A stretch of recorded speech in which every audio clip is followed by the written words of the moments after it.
সুন্দর করতে তোমার জন্য থাকতো এই জান্নাতটা।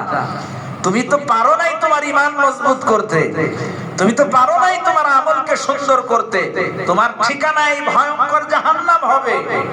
এই অবস্থা যখন দেখবে, একে তো দুনিয়া থেকে চলে যাচ্ছে, আর যেখানে যাচ্ছে সেখানের সংবাদ হলো এই, তখন যার পর নাই এত পেরেশানি।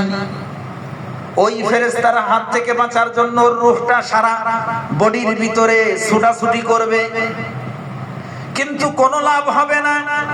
ওই ফেরেশতা ধমক দিয়ে বলতে থাকবেন, ইয়া আইয়াতুহান নাফসুল খাবিসাতু কানাত ফিল জাসাদিল খাবিস উখরুজি জামিমা ওয়া আবশিরি বিহামিমি ওয়া গাসসাক। হে অপবিত্র দেহে অবস্থানকারী অপবিত্র আত্মা, তুই বড় লাঞ্ছনার সাথে বের হয়ে আয় এবং জাহান্নামের ফুটন্ত পূজার গরম পানির দুঃসংবাদ গ্রহণ কর। নাউজুবিল্লাহ। আল্লাহ যেন এই ভয়ঙ্কর মৃত্যু থেকে আমাকে হেফাজত করেন, আপনাদেরকে হেফাজত করেন, বলেন আমিন। ওই সুন্দর আল্লাহর প্রিয় বান্দাদের যে মওত আছে, ওই মওত যেন আল্লাহ পাক আমাদেরকে নসিব করেন, বলেন আমিন। যদি একটা সুন্দর মৃত্যুর অপেক্ষা করতে হয়, তাহলে জীবনটাকে সুন্দরভাবে চালানো লাগবে, কারণ মওত তো ওই অবস্থাতেই হবে, জীবনটা তার যে অবস্থায় চলবে। জীবনটা যদি আপনি সুন্দরভাবে চালান, আল্লাহ পাকের হুকুম মতো, প্রিয় নবীজির তরিকা মতো চালান, তো আপনার মৃত্যু আল্লাহর হুকুম নবীর তরিকার ভিতর দিয়েই হবে। আর জীবন যদি কারোর আল্লাহর হুকুম নবীর তরিকা অনুযায়ী না চলে, তার মওতটাও ওই অবস্থাই হয়। এই জন্য দেখেন না, যারা জীবনে বেশি বেশি করে কোরআন শরীফ তেলাওয়াত করে, তাদের অনেকের মৃত্যু কোরআনে কারীমের তেলাওয়াতরত অবস্থায় হয়। আর যারা গান বাদ্য বাজায় বেড়ায় আর গায়ে বেড়ায়, এদের অনেকের মৃত্যু দেখবেন ওই গান গাইতেছে গাইতেছে ওই অবস্থায় মওত হয়েছে। গত কয়েক বছর আগে আপনারা ইন্দোনেশিয়ার এক কারি সাহেবকে দেখছেন, যে কারি সাহেব কোরআন শরীফ তেলাওয়াত করতেছে, জীবনভর কোরআন শরীফ পড়ছেন, এই কোরআনে কারীমের তেলাওয়াত করতেছেন। সূরা মুলকের ভিতরে আল্লাযী খালাকাল মাউতা ওয়াল হায়াতা লিয়াবলুয়াকুম আইয়ুকুম আহসানু আমালা। আল্লাহ তাআলা হায়াত আর মওতকে সৃষ্টি করেছেন, তিনি আমাদেরকে পরীক্ষা করতে চান যে কে কার চাইতে বেশি ভালো আমল করতে পারে।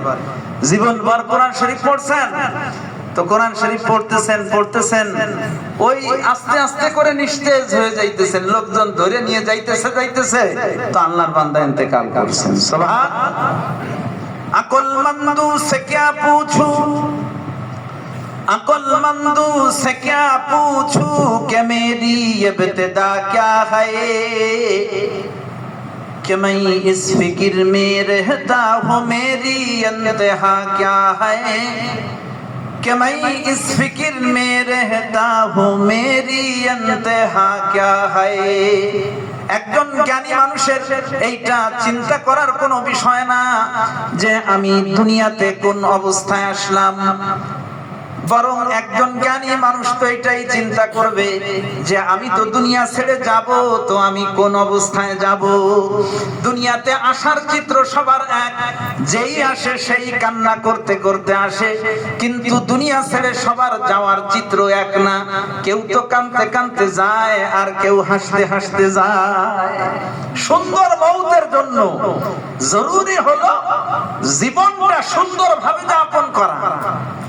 যারা যেভাবে জীবন চালায় মওত ওইভাবেই হয়। আমার জানা মতে আল্লাহর এক বান্দা সারা জীবন উনি দাওয়াত ও তাবলীগের মেহনত করছেন। কত ছেলে আল্লাহ ওনাকে দিবেন, সবাই বড় বড় হাফেজ আলেম হইছে। ঢাকার শহরে প্রতিষ্ঠিত বড় বড় মাদ্রাসায় খেদমত করে, তার একজন যাত্রাবাড়ি বড় মাদ্রাসায় পড়া ওনার ছেলে। এই আল্লাহর বান্দা জীবনভর দাওয়াত ও তাবলীগের মেহনত করছেন। যেদিন ওনার ইন্তেকাল হবে ওই দিনও ওনাদের মসজিদে তাবলীগের জামাত আছে। তাবলীগের জামাতের সাথীরা আসরের নামাজের পরে একটা এলান হয়, এরপরে একজনে গাশতের আদব বয়ান করেন।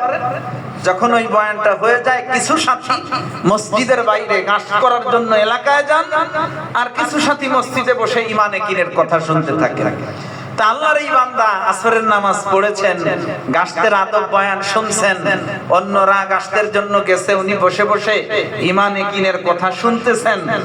তো হঠাৎ করে খারাপ লাগছে, তো মসজিদেই শুয়ে পড়েছেন। আল্লাহর রাস্তার মেহমানদের কোলের উপরে পবিত্র কালেমা পড়তে পড়তে ইন্তেকাল করেছেন।